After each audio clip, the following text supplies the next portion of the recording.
저희사는 증시 각도기. 안녕하세요, 증시각도TV 시청자 여러분, 투자 여러분, 도기마을 여러분, 그리고 10만 금융견사 여러분 모두 반갑습니다. 10월 2일 네, 진짜 토요일 같은 목요일 순서 미국 마감으로 찾아뵙게 된 각도기 곽상준입니다. 네, 연일 저희 쪽에 오셔서 계약해 주시는 분들이 계속 꾸준하게 있으셔가지고 저 송구하고 감사한 마음 드리고요. 오늘까지 한국투자증권에서 오후 1시부터 3시 사이에 저희가 저희와의 계약을 진행하도록 하겠습니다. 그리고 1시 반 정도에 저희가 어떻게 운영할 것인지에 대한 설명회 또 같이 약 한 30분 정도 진행하도록 하겠습니다. 자, 오늘 데이터 값 중에서 가장 먼저 보셔야 될 것은 지표 데이터예요. 지표 나온 것들이 몇 가지 있거든요. 한번 살펴보도록 하겠습니다. 제일 중요한 게 ISM 지수가 나왔습니다. ISM 제조업 지수 등등이 나왔는데요. 지금 보시면 이게 이제 조금 떨어지는 흐름들 보여주었잖아요. 네, 화면 좀 크게 해주세요. 제가 잘 안 보여서. 네, ISM 제조업 첫 번째 제조업은 S&P 글로벌이고요. 그 다음에는 ISM인데 ISM이 역사가 오래돼가지고 저게 조금 더 의미가 있죠. 그래서 ISM 제조업 구매관리자 지수가 지난번 48.7이었는데 지금 49.1로 계속 침체 국면, 50이 기준이죠. 50 이상이 확장, 50 미만이 침체인데 계속 그런 모습 보여주고 있고요. 그 다음에 이제 신규 주문 지수를 보시면 51.4에서 48.9로 신규 주문 지수가 조금 뚝 떨어지는 흐름 보여주었습니다. 자, 이렇게 되니까 시장은 어떻게 될까요? 미국 경기가 그냥 쏘쏘하겠구나 하면서 금리가 어떻게 될까? 네. 금리가 내려가겠죠. 근데 오늘 금리 테이블을 보면 정말 재미난데요. 금리 테이블 한번 보도록 하겠습니다. 자, 금리 테이블 보시면 단기물은 말이야, 금리가 굉장히 큰 폭으로 떨어졌어요. 예. 그러니까 1년물, 그 다음에 2년물, 5년물, 뭐 이런 쪽은 금리가 전일 대비 굉장히 큰 폭으로 떨어졌습니다. 근데, 반면에, 10년물하고 30년물 보면 금리 하락폭이 그렇게 크질 않아요. 예. 그쵸? 그렇게 크지 않습니다. 그러니까 지금 이 상황들은 뭐냐면, 뭐 이런 데이터 값이 나오니까 아무래도 전반적으로 금리를 내릴 것이다 라고 모두 생각하고 기준금리는 내려갈 거야 라고 확신하는 데 반해서 장기금리는 쉽사리 잘 같이 따라 내려오지 않고 있다는 특징이 있어요. 예. 근데 이제 오늘 ISM 제조업 관련해서 설문조사잖아요. 그래서 응답자들이 말한 내용을 우리 하나의 박성현 애널이 좀 알려주셨는데 한번 그걸 읽어볼 의미가 있는 것 같아요. 그래서 한번 읽어보겠습니다. 사업은 계속해서 심각한 침체에 빠져 있습니다. 이익은 감소했고 우리 업계의 모든 기업들이 과도한 세금을 부담하고 있습니다. 관세들 포함이고요. 기업들이 관세를 할증료로 전가하기 시작하면서 투입재와 고객 산출물 모두에 대한 가격 압력이 커졌습니다. 이로 인해 가격이 최대 20%까지 인상되었습니다. 이달 중순에 아무런 발표도 없이 철강 및 알루미늄 파생 상품 관세가 추가된 것은 엄청난 충격이었습니다. 금리 인하나 하나의 아름다운 법안은 우리 사업에 영향을 미치지 않을 것입니다. 모든 자본 프로젝트는 어느 정도 확실성이 확보되고 고객들이 신규 장비를 다시 주문하기 시작할 때까지 보류될 것이기 때문입니다. 현재 상황은 가격은 상승했지만 관세 정책으로 인해 주문이 감소하는 스태그플레이션 국면에 있다고 생각합니다. 고객들은 높은 가격을 지불할 의향이 없어 구매를 포기하고 있습니다. 간접비를 줄이기 위한 방법을 계속 모색하고 있으며 이는 숙련된 인력을 해고하는 것을 의미합니다. 운수장비 업종 얘기입니다. 다음에는 케미컬 프로덕트. 관세는 여전히 미국으로 수입되는 상품의 문제를 야기하고 있습니다. 비용 문제 외에도 서류 문제로 인해 제품이 국경에서 지연되고 있습니다. 인플레이션 문제도 지속되고 있습니다. 물량 부족은 지속적인 우려 상황입니다. 유럽 지역은 예상대로 개선되지 않아 장기적인 사업 생존 가능성에 대한 우려가 커지고 있습니다. 다음으로는 기계 업종이에요. 금리 관리 및 관세로 강조되는 지속적인 거시경제 상황은 고객 구매 결정에 계속 영향을 미쳐 생산 속도가 저하되고 그리고 직접 자재 및 운영에 대한 비용 우려가 커지고 있습니다. 라고 했고요. 석유 및 석탄, 리드 타임은 약간 정상화되어 있지만 관세로 인해 추가 지출이 계속 발생합니다. 그리고 전기 장비, 가전제품, 관세가 고가 자본 장비에 미치는 영향은 매우 크기 때문에 중장비에 대한 고객 주문이 감소하고 있습니다. 25년 나머지 기간에 대한 매출 전망 사항은 정체되어 있으며 26년도에 개선될 전망은 없습니다라고 얘기했고요. 그다음에 이제 중요한 포인트, 컴퓨터 및 전자 제품. 자, 이건 한국하고 연결되어 있고요. 반도체 산업은 한국, 중국, 유럽산 부품에 대한 높은 관세로 인해 타격을 받고 있습니다. 미국의 새로운 나노 기술을 도입하기 위해 경쟁하는 우리 산업은 현재 침체기에 있습니다라고 이야기했습니다. 그리고 그러니까 이 그 ISM 제조업 관련해서 설문조사 뭐 몇 가지 더 있는데 이런 말도 있어요. 기타 제조업은 철강 관세가 우리를 죽이고 있습니다. 라고 얘기하고 있습니다. 그다음에 이쪽 철강 쪽에 관세가 붙은 게 좀 타격이 큰가 봐요. 이런 표현도 있습니다. 스테인리스 스틸의 엄청난 증가, 스틸의 엄청난 관세는 여전히 하드웨어, AI, 스테인리스 스틸의 엄청난 증가에 영향을 미치고 있습니다. MRO 제품은 지속적으로 증가했으며 농업 경기 침체는 원자재 수익에 심각한 영향을 미쳤습니다. 뭐 이런 얘기 있는데요. 좀 보시면은 이걸 보시면 우리가 어제 이제 또 말씀드렸고 지금 미국 상황들은 뭐냐면 자산 시장의 증가로 인해서 사람들이 소비는 유지하고 있고 자산, 즉 내가 투자한 것이 올라서 쓸 돈은 있고 그래서 뭐 양극화되어 있죠. 이제 맥도날드 같은 데는 점점 힘들어지고요. 뭐 예를 들어 고급 호텔이라든가 여행지, 고급 여행 뭐 이런 것들은 계속 수요가 살아 있습니다. 그런 쪽은 계속 좋은데 이 제조업단, 그러니까 다수의 국민과 연결되는 쪽은 관세 영향을 분명히 받고 있고 그다음에 이제 웃기는 거지. 반도체 같은 경우는 자기 발등 찍는 거 모르고 관세를 내고 있기 때문에 힘든 거죠. 그런 상황들이 지금 계속되고 있는 거다. 그러니까 즉 일반 서민의 삶은 굉장히 팍팍해지고 있고 이 관세로 인해서 더 팍팍해지고 있고 반면에 금리를 인하해야 되는 상황이 없기 때문에 자산 가격이 계속 올라서 자산을 가진 사람들은 여유가 넉넉한 그런 상황들이 미국의 현재의 단면이다. 즉 극단적인 양극화가 계속해서 진행되고 있다라는 상황들을 말씀드릴 수 있겠습니다. 자, 그리고 오늘 또 중요한 포인트 중에 하나가 어제 샘 알트먼이 와서 HBM 도와달라고 했어요. 그렇죠? 잘 알고 계시죠? 근데 일단 그 얘기를 하기 전에 이게 지금 어떤 상황들을 불러일으키고 있는지 팬비즈를 통해서 전체 그림을 한번 확인하도록 할게요. 오늘 그 상황들을 살펴보면 그 반도체 주식들 좋고 그다음에 그 관세 관련 그 의약품 관세 관련해서 해결이 되어 가지고 보시면 릴라일리 뭐 머크 뭐 이런 쪽 파이자 이런 데 모두 주가 큰 폭으로 올랐습니다. 굉장히 큰 폭으로 올랐죠. 의약품이 많이 올랐고요. 그다음에 이제 보시면 그동안에 조금 쉬었던 반도체 관련 주식들이 다시 반등을 했습니다. 오라클 반등이 했고요. 근데 오라클 반등하고 비교할 수 없이 많이 크게 반등한 게 마이크론 테크놀로지 8%대 반등했고요. 뭐 인텔도 반등이 굉장히 큰 폭으로 나타났습니다. 뭐 인텔은 이제 그 파운드리 관련해서 좋은 뉴스들이 좀 있고요. 근데 지금 보세요. 마이크론 테크놀로지 올랐는데 여기 이제 워낙 회사가 사이즈가 작아서 잘 안 보이는 게 있어요. 그 웨스턴 디지털, 샌디스크 이 메모리 만드는 업체예요. 어제도 이제 메모리 가격 증가가 이제 본격적으로 보인다 말씀드렸는데 얘들이 지금 8%대씩 다 올랐어요. 그러니까 얘들까지 올라가니까 저 보시면 어플라이드 머티리얼스, 램 리서치, KLA 덴코 뭐 이런 회사들이 많이 올랐잖아요. 장비 업체들이. 이게 무슨 말이냐면 지금 그 디램이 그동안 22년, 23년, 24년 너무너무 어려워서 얘들이 증설을 안 했단 말이야. 진짜 증설 안 했어 이번에. 그러니까 갑자기 쇼티지가 드디어 발생했어.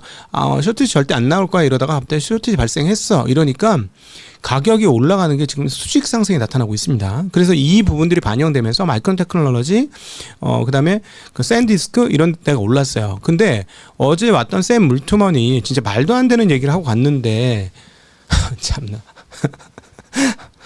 어제 한 얘기가 뭐냐면요. 니네 만드는 그 HM 다 우리 줘. 이 얘기를 하고 간 거예요. 에? 우리가 다 수용할 수 있어. 이렇게 얘기한 거예요. 아니, 이게 말이 돼. 그러니까 그 샘 울트먼하고 이제 소프트뱅크 손마사요시 회장하고 하고 있는 게 스타게이트잖아요. 근데 그래서 얘네들이 오픈 AI가 요청하는 그 월간 웨이퍼 투입량 얘기를 한 걸 보면은 야 이거는 진짜 생산 능력의 2배 HBM을 요구한다. 이런 거예요. 그러면 이건 오픈 AI만 얘기잖아, 그죠? 그러면 뭐 메타는 없고 아마존은 없고 뭐 애저, 마이크로소프트는 없고 구글은 없나? 거기도 있잖아. 그래서 이제 계속 말씀드렸던 건데, 근데 여기에 중국도 있잖아요. 그래서 계속 말씀드리는 거, 뭐 창신 메모리 열심히 만들어봐. YMTC 열심히 만들어봐. 니들 HBM 만들 수 있나? 못 만들지. 그래서 앞으로 2년, 3년간 HBM은 3사 독주 체제예요. 그리고 원C가 성공을 했기 때문에 아마도 삼성전자도 될 거고. 근데 엔비디아 컬을 못 받더라도 이렇게 되면 어떻게 무슨 말이냐? 엔비디아 말고 딴 데 팔면 되지. 이런 상황들이 오는 거예요. 예. 지금 아니 좀 나는 좀 근데 지금 무슨 얘기가 나고 있냐? 앞으로 AI에 대한 관련된 투자 금액이 3,500조 원이 넘을 것이다. 뭐 이런 얘기가 나오고 있어요. 진짜 이거 그러니까 좀 당황스러워. 그러니까 그동안 계속 공부하면서 이게 엄청 커지고 뭐 이래요, 저래요 얘기를 했던 입장에서 난 잘 몰라. 뭐 이런 입장이 아니고 계속 이렇게 하면서 이 규모가 이게 장난이 아니에요. 뭐 이렇게 계속 얘기했던 입장에서 지금 나오고 있는 이야기들이 상상을 초월한 얘기가 나오고 있습니다. 그러니까 문외한 입장에서 상상을 초월하는 얘기가 아니라 이게 잘 될 거예요라고 얘기했던 사람 입장에서 상상을 초월한 정도 수준의 이야기가 나오고 있어요. 결국 이렇게 되면은 버블까지 곧장 진입을 할 거다라고 보여지는 거고, 지금까지는 갖고 있는 현금으로 투자를 했기 때문에 버블이 전혀 아닌 거죠. 그래서 오픈 AI 같은 데가 대가 힘들고 이렇게 계속 와서 만나고 하는 거는 자기네 역량이 딸리니까, 얘네는 현금 창출 능력이 없으니까 이렇게라도 하는 겁니다. 왜냐하면 여기서 뒤처지면 뭐 그냥 갑자기 성장하다 멈추면 성장이 멈춰버리는 그런 상황이 오니까 말이죠. 그래서 그 메모리 시장의 세계가 왔다. 그래서 저희 쪽에서도 저희 그 창립 멤버들 지금 갖고 있는 것들 절대 팔지 말고 엉덩이 딱 붙이고 가만히 계시라라는 말씀 계속 드렸는데 몇몇 분이 안타깝게도 팔았다고 해요. 근데 이제 지금 상황에서 말이지, 지금 상황에서 삼성전자를 사라는 저는 이제 말은 못 하겠어요. 여기서는. 근데 이제 갖고 있는 사람들의 영역이야. 근데 제가 어제 집에 가면서 곰곰이 생각했는데 여기서는 못 산다라고 얘기는 하긴 했지만 기회가 있을 수도 있겠다 하는 생각도 들었어요. 근데 저는 안 삽니다. 저는 안 사는, 이 가격에서는 저는 안 사요. 근데 개인적으로는 어떻게 봤냐면 이번에 그냥 그 시가총액 1위 종목이니까 뭐 이게 종목 얘기하더라도 금감원에 끌려가진 않을 테니 한번 제 개인적인 생각을 여기서 말해보면 삼성전자가 전고 좀 돌파할 것 같다고 보는 거죠. 이렇게 그 지금 매도를 안 하고 매도를 미룬 것은, 왜냐하면 원C가 공정적으로 성공을 했고, 그다음 수율은 기다리면 올라올 거고, 원C가 성공했다는 건 HBM도 만들 수 있다라는 거고, 그다음에 분명히 여기서 원C가 성공했다라는 건 단순해요. 저희 이제 투자자 입장에서, 기술자 입장이 아니니까 원C가 성공했다는 건 발열을 그만큼 꽤 잡지 않았겠어? 설마? 이런 거죠. 이거 뭐 정확히 몰라 우리가. 그거 사실 삼성전자 그 관계자들만 알 거 아니야. 발열을 잡았으면 HBM 성공할 수 있다. 물론 이제 패키지 문제도 분명히 있을 거긴 하지만, 그러니까 그러면 삼성전자가 HBM 할 거고, 그 다음에 팹리스는 한 1년 반 있다가 나와요, 답이. 그죠? 머스크가 하고 있는 부분이 어떻게 될지에 대해서는 좀 더 기다려야 되긴 하는데 그거까지 성공하면 요거는 추가적인 옵션이고, 근데 이 추가적인 옵션까지는 생각하지 말자. 이 추가적인 옵션까지는 생각하지 말고, HBM은 성공할 가능성이 매우 높아졌으니 HBM을 팔면 되는데, 그게 어디까지 만들어줄 거냐 인데, 하나 여러분이 기억하셔야 될 게 21년도에 고점이 갔을 때 HBM은 없었습니다. 그렇죠? HBM 없었고 파운드리로 9만 원대를 간 거잖아요. 사상 최고치를 간 거잖아. 자, 그러면 이렇게 해서 생각해 보시죠. HBM 시장 사이즈가 파운드리 시장 사이즈보다 작냐? 요 생각을 한번 해보셔야 돼. 그쵸? 그래서 이제 이게 조금 매도해야 될 시점이 왔음에도 불구하고 천천히 하겠다라는 건데, 만약에 HBM 시장이 지금 얘기하는 이것처럼 조금 당황스러울 정도의 이 이야기가 나올 정도, 이 정도의 규모가 된다면, 그죠? 엔비디아 안 팔아도 다른 데 팔 수 있다는 얘기가 나오잖아요. 게다가 계속 말씀드리면 중국도 HBM 필요하다. 자, 이렇게 되면 어떻게 밸류에이션을 해야 할 건가 라는 게 조금 안개 속으로 들어갑니다. 안개 속으로. 그러니까 개인적으로 이번에 안 팔은 거는 단순히 전고점을 돌파할 뿐만 아니라 두 자릿수 가겠군. 그래서 뭐 급할 거 없어. 천천히 나중에 전고점 확인하고 그다음에 두 자리 진입하는 게 보여지면 그때부터 팔기 시작하면 되겠어라고 생각을 했었는데 말이죠. HBM 상황을 좀 보는 게 맞긴 하겠다라는 생각이 어제 오후부터 좀 들었습니다. 이 뉴스들이 어제부터 나왔잖아요. 이 뉴스를 보고 좀 당황스러운데 만약에 HBM 시장을 여기까지 끌고 간다면 그동안 2018년에 우리가 봤던 이익 규모단보다 더 커지는 이익 규모단이 나온다는 건 너무 뻔한 얘기 아닌가? 그렇죠? 내일은 해가 뜬다 하고 똑같은 얘기예요. 왜냐하면 하이닉스가 보여줬잖아. 그렇죠?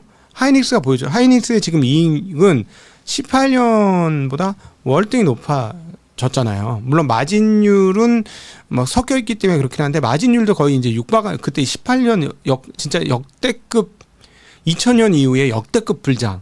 그지? 반도체 2000년 이후에 진짜 사상 최대의 장이 18년에 왔었는데 2000년은 닷컴 버블 이후에 디지털 혁명으로 온 거고 그다음에 18년은 우리가 클라우드 때문에 온 거고 지금 이번 거는 AI 클라우드 때문에 온 거잖아요. AI 서버 때문에. 그렇죠? 이렇게 있었는데 그 이익률이 HBM만 따져보면 월등히 높잖아요. 그러니까 하이닉스가 보여줬으니 그럼 삼성전자가 과연 엔비디아에 납품할 거냐 말 거냐의 상황으로 그동안에는 우리는 해석을 했으나 지금 얘기 나오는 거 보니까 이게 웬열? 엔비디아에만의 문제가 아니구나. 시장 자체가 엄청나게 커지는구나. 그러면 제2의 하이닉스가 되는 거죠. 삼성전자가. 이 얘기 들으면 삼성의 기분 좀 나쁘겠다. 근데 사실 그런 건 뭐. 그러니까 제2의 하이닉스가 되는 게 삼성전자가 될 수도 있다라는 고민을 지금부터 해봐야 되는 상황 아닌가 싶습니다. 그래서 저희는 매수의 영역은 아닙니다만 뭐 기회가 전혀 없는 게 아닐 수는 있겠다. 그러나 여러분 지금 제가 드린 말씀을 일반적인 투자자들이 느끼는 데까지는 조금 더 가격이 올라야 할 겁니다. 그래서 한번 상상의 나래를 펼쳐보면 경험치로 의해서 아마 10만 원이 돌파하고 11만 원 정도 가면 사람들이 흥분하기 시작할 거예요. 그죠? 근데 여러분 그 흥분도를 잘 체크하시고요. 저도 얘기는 하겠지만 흥분이 좀 세게 올면 그때부터는 절대 들어가시면 안 됩니다. 그렇겠죠? 절대 들어가시면 안 돼요. 근데 지금 약간 좀 싸늘하잖아. 그지? 빨리 본전 왔으면 아직도 빨리 본전 왔으면 좋겠어 라고 사람들이 생각하는데 지금 상황은 뭐냐면 우리가 팔로우업을 했잖아요. 삼성전자를 끊임없이 팔로우업을 했는데 지금 보니까 시장이 조금 더 커지네 이거죠. 그러면 2018년 매출과 이익을 넘길 수 있겠는걸? 뭐 이런 상황이 온다는 거죠. 어차피 중국 애들이 아무리 한다고 해봐야 얘네는 저가형 랜드만 할 것이고, 예. 그리고 또 뭐 약간 레거시 공정 정도만 할 것이고, 그다음 DDR4 열심히 할 것이고, DDR5 일부 조금 할 것이고, 그러나 DDR5가 안 되는데 HBM 제대로 되겠어? 물론 자국 HBM 쓰라고 하겠지. 그러면 업체들이 환장하겠지. 이걸로는 안 되는데요. 뭐 이렇게 되겠지, 그죠? 결국 메모는 우리 쓸 거다. 근데 그래서 여기서 이제 제일 걱정되는 부분은 트럼프가 갑자기 중국한테 HBM 팔지 마 이렇게 할까봐 이게 이제 제일 걱정인 거죠. 중국가 팔면 안 돼. 뭐 이렇게 될까봐.